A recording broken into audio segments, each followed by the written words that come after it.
So hello and welcome everyone. मैं Piyush Patel profit from it की ओर से आपका हार्दिक स्वागत करता हूं।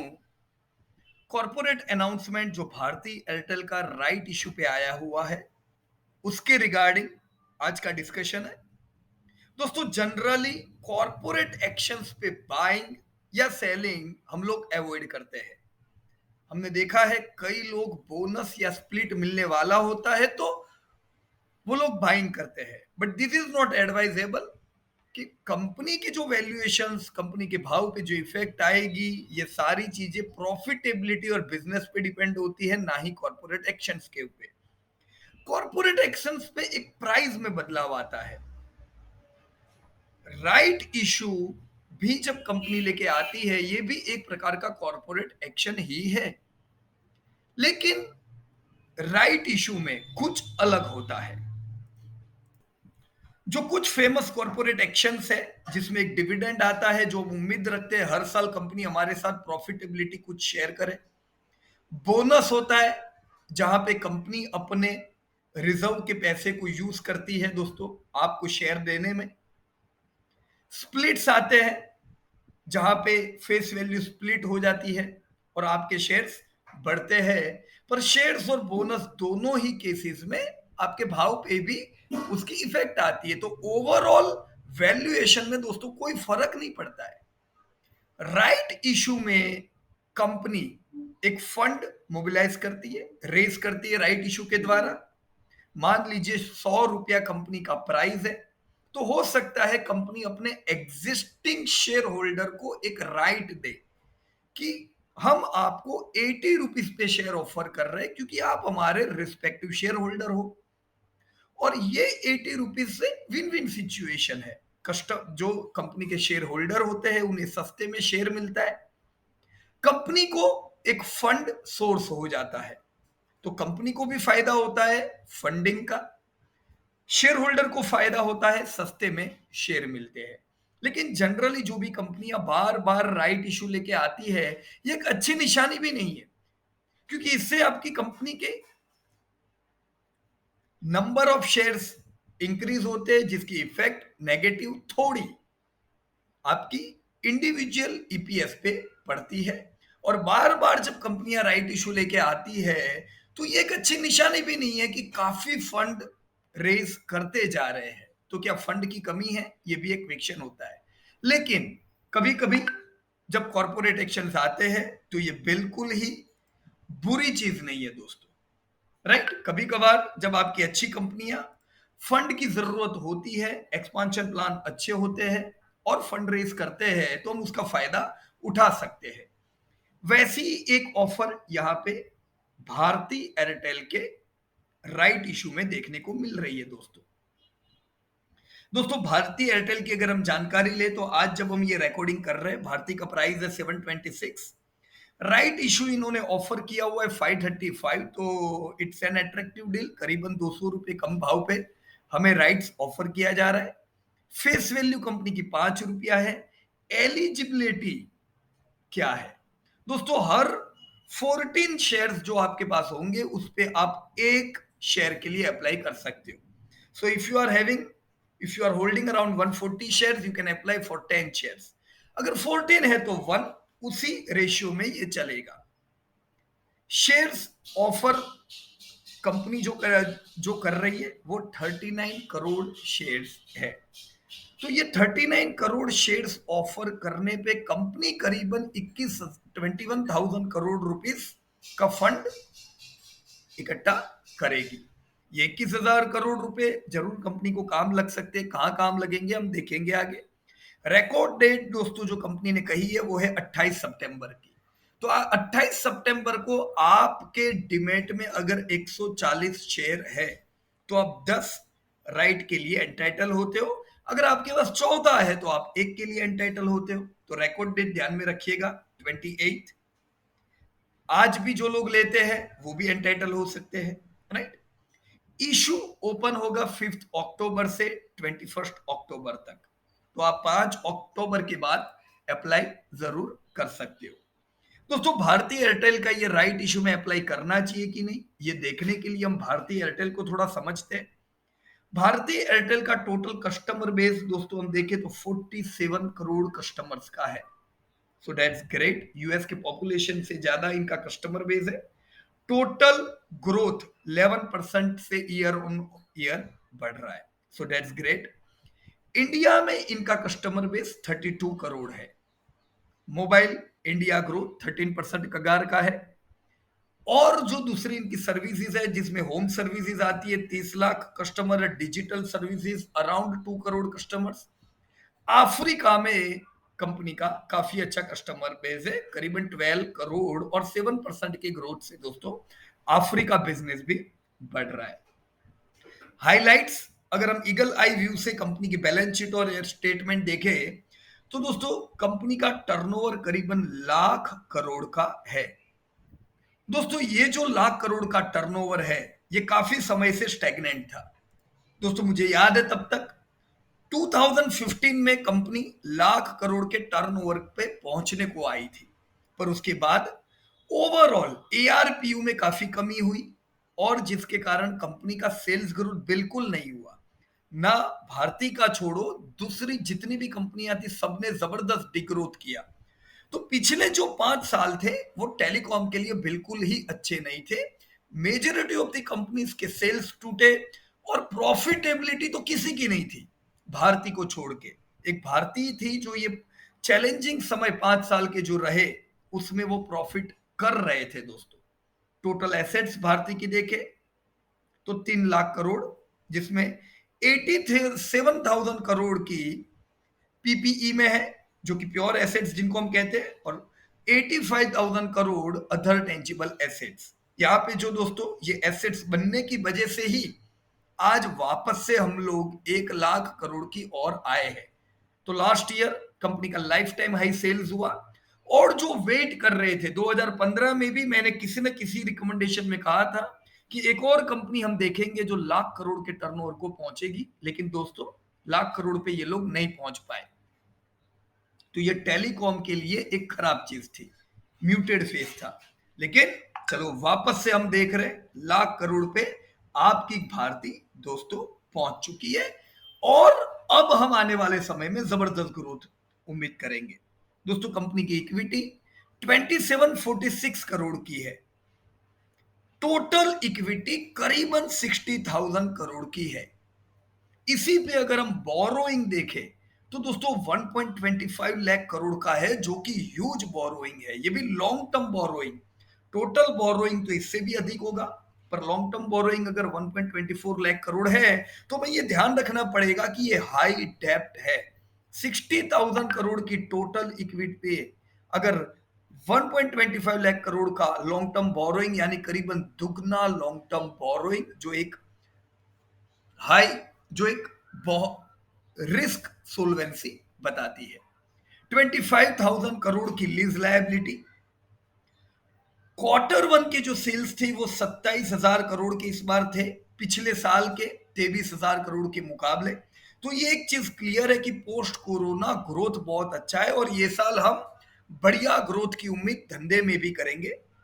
दोस्तों पिछले 2 साल से कंपनी की प्रॉफिटेबिलिटी बिगड़ी हुई थी। एक चीज है दोस्तों, कंपनी ने बिल्कुल चैलेंजिंग समय जो पिछले 5 साल ही नहीं पिछले 10 साल चैलेंजिंग थे टेलीकॉम में, जिसने कितनी कंपनियां अपने घर वापस चली गई। ऐसे समय में जब कंपनियां कितनी बंद हो गई, कितनी कंपनियों ने प्रॉब्लम की है बैंक्स के लिए, वैसे समय में भारती तो प्रॉफिट कर रही थी। सिर्फ पिछले 2 साल भारती के लिए चैलेंजिंग रहे क्योंकि ये 2 साल में उन्होंने जबरदस्त अपना एक्सपांशन किया जियो को ध्यान में रख के, क्योंकि जियो जबरदस्त ग्रोथ किया उसने। तो जियो के साथ टक्कर देने के लिए भारती का भी ग्रोथ प्लान ऐसा ही रहा, जिससे हमने 2 साल लॉसेस देखे। पर ये साल हम भारती को वापस प्रॉफिट में आता हुआ देखेंगे। Q1 में आप देख सकते हो 1,000 करोड़ का प्रॉफिट उन्होंने कर दिया है पिछले साल के 15,000 करोड़ के क्वार्टरली लॉसेस के मुकाबले। पर हमें यह ध्यान रखना पड़ेगा दोस्तों, दिस इज हाई डेप्ट, लेकिन एक इंप्रूवमेंट के फेस पे है और ट्रैक प्रूवन है कि पिछले 10 साल के बुरे समय में भी खाली 2 साल के लॉसेस के थे, जबकि दूसरी कंपनियों ने 10 साल लॉस किया है। यहां पे दोस्तों इतना बढ़िया ग्रोथ का कारण यह है pre Covid post Covid scenario. दोस्तों प्री कोविड टेलीकॉम एक प्रेशर में था, म्यूटेड फेज से गुजर रहा था पिछले 10 सालों से। कस्टमर बेस एवरेज बढ़ रहे थे पर एआरपीयू कंटिन्यू डिक्रीजिंग था। लोग पैसा खर्चने को तैयार नहीं थे इंटरनेट पे या इवन कॉलिंग पे। एसएमएस की एक इनकम इनकी बंद हो चुकी थी क्योंकि आजकल लोग एसएमएस करते नहीं है। व्हाट्सएप एक टेक्नोलॉजिकल एडवांसमेंट। लेकिन कोविड जैसे आया, हम सब अपने घरों पे बंद थे। कम्युनिकेशन की तो ह्यूमन हैबिट है, तो अब कम्युनिकेशन करेंगे कैसे, मिलेंगे कैसे, दुनिया तक पहुंचेंगे कैसे। यही कोविड में दोस्तों उभर कर आया टेलीकॉम सेक्टर, और जबरदस्त ग्रोथ हमने टेलीकॉम का पोस्ट कोविड देखा। दोस्तों पोस्ट कोविड इंटरनेट एक बेसिक रिक्वायरमेंट हो चुकी है, यूसेज एकदम हाई हो चुका है। इसने दोस्तों टेलीकॉम ऑपरेटर्स को वापस से एआरपीयू इंक्रीमेंट और हाई यूसेज से एक अपटिक दिया। दोस्तों यह है भारती एयरटेल का पिछला इतिहास। दोस्तों भारती एयरटेल एक largest home grown consumer brand है जो भारत से दुनिया भर में उभर कर आई। पिछले 25 सालों से ये लोग हैं और आज ये एक ग्लोबल सॉल्यूशन प्रोवाइडर है। दुनिया भर में 47 करोड़ कस्टमर्स 18 कंट्रीज में। अब 18 कंट्रीज लिखी है लेकिन ये ज्यादातर अफ्रीकन कंट्रीज में है, across south Africa, sorry south Asia and African countries. Business अगर आप देखो तो ये चार्ट से दोस्तों बिल्कुल समझ में आता है हमें। यहां पे दोस्तों 2002 में भारती का टर्नओवर खाली 1500 करोड़ था। इनिशियली जबरदस्त ग्रोथ, 2002 का 1500 करोड़ का टर्नओवर 2015 आते आते लाख करोड़ पहुंच चुका था। दोस्तों ये समय में लोगों के वैल्यूएशंस भी अच्छे बढ़े क्योंकि धंधा बढ़ा। लेकिन दोस्तों post 2015 there was a huge problem in telecom industry. बिल्कुल बिजनेस नहीं बढ़े और लाख करोड़ का धंधा 80,000 करोड़ पहुंचा, तो 20% का इसमें फॉल देखा गया। लेकिन पोस्ट कोविड हमने लाइफ टाइम हाई सेल्स में लगाया 1 लाख करोड़ का सेल्स। इस साल दोस्तों हम उम्मीद रखेंगे 1,15,000 करोड़ का धंधा होगा और अंदाजे से 5 से 6 हजार करोड़ का प्रॉफिटेबिलिटी भारती की आ सकती है। दोस्तों आने वाले 8 एक साल में मैं जरूर उम्मीद करूंगा भारती 3 लाख करोड़ के टर्नओवर तक पहुंचे और प्रॉफिटेबिलिटी करीबन 25,000 करोड़ की भारती की पहुंचेगी। तो huge growth is expected from Bharti Airtel in coming time. दोस्तों इसके साथ ये भी देख लेना जरूरी है कि इनके कौन सी कंट्री में कैसे कस्टमर है। हमने यहाँ 5G टेक्नोलॉजी लिखा इसलिए क्योंकि हैदराबाद में ऑलरेडी एक्सपेरिमेंट हो चुका है। तो मोबाइल नेटवर्क जो डेटा हमने दिए हुए हैं ये ओवरऑल कस्टमर बेस पे है, तो यहाँ पे 5G लागू नहीं होगा क्योंकि अभी तो लॉन्चिंग में टाइम है, राइट, जस्ट एक्सपेरिमेंट हो चुका है। इंडिया में इनके कस्टमर करीबन 35 करोड़ है, अफ्रीका में 11.8 crore customers, Sri Lanka 28 lakh, Bangladesh 51 lakh, total approximately 47 customer base. जो 37 करोड़ कस्टमर थे 2017 में, 6% के कगार से कस्टमर बेस दोस्तों इंप्रूव हुआ है। इनके अगर हम की रेशियो देखें दोस्तों, इसमें आप क्लियरली देख सकते हो return on capital employed 7.38%, return on share holders equity negative. पिछले 5 साल ये पूरे बुरे थे और लास्ट 2 इयर्स इन्होंने लॉस किया था, तो return on equity obviously negative था। मैं आपको यही डेटा दूसरी कंपनी के बता दूं, यहाँ पे कई अलग अलग कंपनी थी। आरकॉम का क्या हुआ कहने की जरूरत नहीं है, TTML were making losses.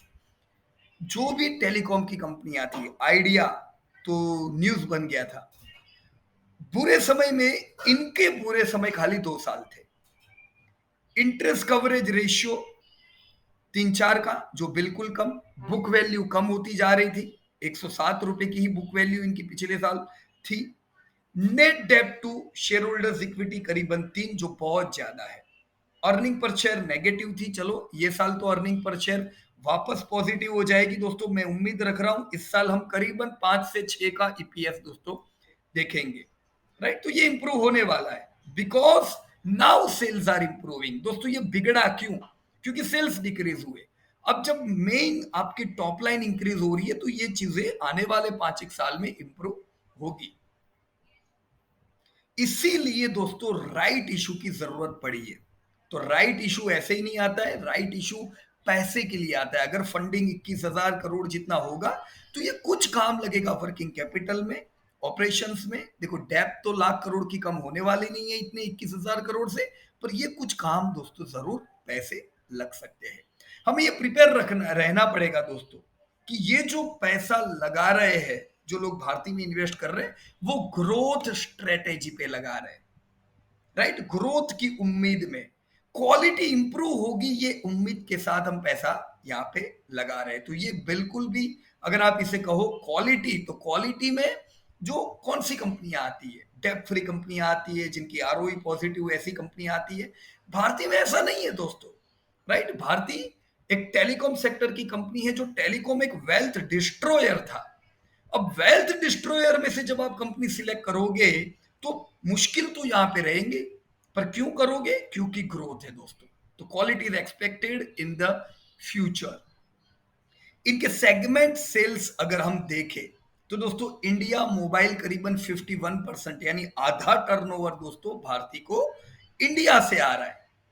Africa इनको 29% कंट्रीब्यूट करता है, और बाकी के जो छोटे मोटे बिजनेसेस है इनका इतना बड़ा कंट्रीब्यूशन नहीं है। तो इतना ध्यान देने की भी वहां पे जरूर नहीं है दोस्तों। सबसे बड़ा कॉस्ट अगर इन लोगों का हम देखें तो डेप्रिसिएशन एंड अमोर्टाइजेशन, जो ऑब्वियसली टेक्नोलॉजी की कंपनी में, टेलीकॉम जैसी कंपनी में तो होनी ही चाहिए। 30% का इनका डीएन का कॉस्ट, नेटवर्क ऑपरेशन का 23% का कॉस्ट, फाइनेंस इनके हाई है तो 16% कॉस्ट फाइनेंस का भी रहता है। टेलीकॉम सब्सक्राइबर इंडिया के अगर हम देखें टोटल, तो दोस्तों इसमें जियो टॉप करता है। जियो 37% कस्टमर बेस इंडिया का जियो के पास है, 30% भारती के पास है, बाकी 33% अदर्स के पास। तो सबसे बड़ा खिलाड़ी कौन इंडिया का? जियो। भारती का टर्नओवर जियो से ज्यादा है, लेकिन वो इसलिए क्योंकि भारती दूसरे कंट्री में भी है। इंडिया में अगर हम देखें तो जियो टॉप कर रहा है, राइट। ये सेल्स अलग अलग कंपनी के हमने यहां लिखे। तो सेल्स में अगर हम टेलीकॉम में देखें तो भारती कंट्रीब्यूट करता है 42% टर्नओवर, और जियो का कंट्रीब्यूशन 38% है। क्यों? क्योंकि जब हम सेल्स देखते हैं कोई भी सेक्टर के, तो यहाँ पे पूरा वर्ल्ड गिना जाता है। तो भारतीय को अफ्रीकन कंट्रीज और अलग जगह से जो धंधे आ रहे हैं, तो भारतीय का टर्नओवर आपने वैसे ही देखा लाख करोड़ पार है, राइट। तो यहाँ पे हमें ये चीज भी दोस्तों गौर करनी पड़ेगी। देखो आइडिया, आरकॉम, टीटीएमएल, ये तो कोई कंपटीशन में आते ही नहीं है, राइट। तो इनको तो देखने का कुछ जरूर नहीं है। भारती और जियो ही दो कंपनी है ये सेक्टर में जिसमें आपको निवेश करना चाहिए। अब जियो को तो मानना पड़ेगा, भारती जैसी 25 साल पुरानी कंपनी को इन्होंने टक्कर दी है। भारती हम कहते हैं it's good, no doubt about it, पर ये 25 साल लगे इनको लाख करोड़ पहुंचने में। जियो पिछले 3 सालों में हम देख सकते हैं ये भी लाख करोड़ पहुंच गए दोस्तों। पिछले साल का इनका टर्नओवर 90,000 करोड़ का। आप जब सोचो ये साल जियो लाख करोड़ का टर्नओवर करेगा, तो ये एक ऐसा सेक्टर है टेलीकॉम जिसमें दो कंपनियां हैं लाख करोड़ के टर्नओवर वाली।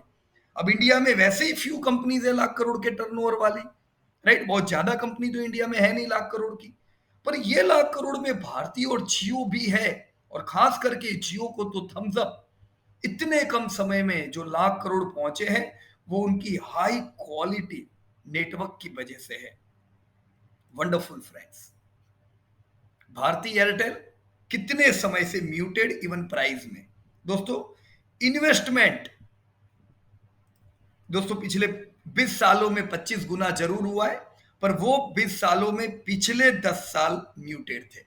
पर भारतीय एक ऐसी कंपनी है जिन्होंने कंसिस्टेंट डिविडेंड दिया है दोस्तों। पिछले 2 साल के लॉसेस के बावजूद भी डिविडेंड आया है।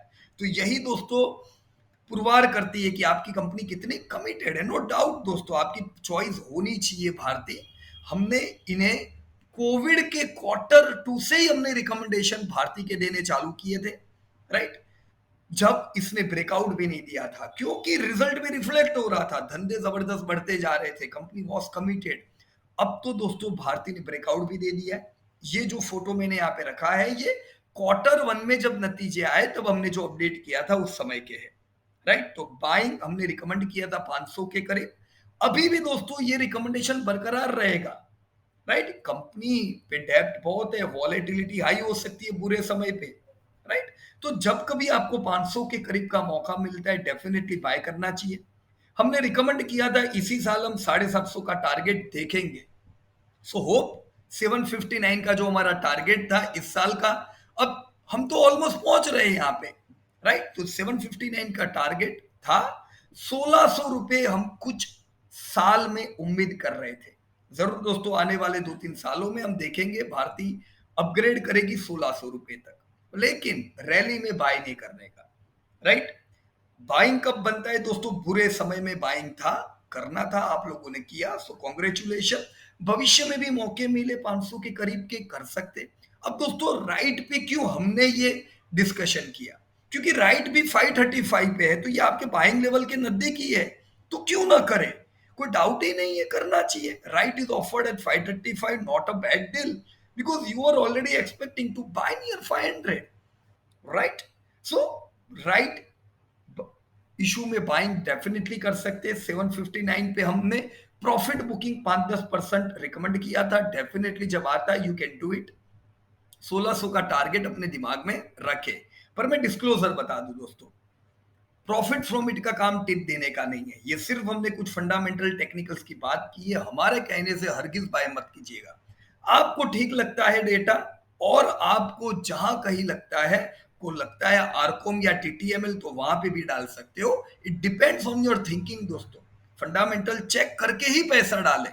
हमने दशक से अवॉइड किया है, टीटीएमएल हो या आरकॉम हो या ये सारी कंपनियां, पर भारती उस समय भी दोस्तों it was in recommendations, right. Why? Due to fundamental. However Reliance Jio के सामने भारती नहीं आ सकता है, राइट। एक तरफ 25 साल की कंपनी लाख करोड़ पहुंची, एक तरफ 3-4 साल पुरानी लाख करोड़ पहुंची, दोनों ही कंपनी पे हाई डेप्ट है, पर जियो पे पहला थम्स अप होना चाहिए। तो जियो आप कैसे ले सकते हो दोस्तों? रिलायंस इंडस्ट्री जब आप बाय करते हो, तो रिलायंस इंडस्ट्री में आपको मानना पड़ेगा 35% का तो मार्केट कैप आपको जियो से मिल रहा है, राइट। तो जब आप रिलायंस इंडस्ट्री लेते हो, उसका मतलब ये हुआ कि रिलायंस रिटेल, जो अगेन एक बड़ी कंपनी है, 1.5 लाख करोड़ का टर्नओवर करने वाली कंपनी, ह्यूज।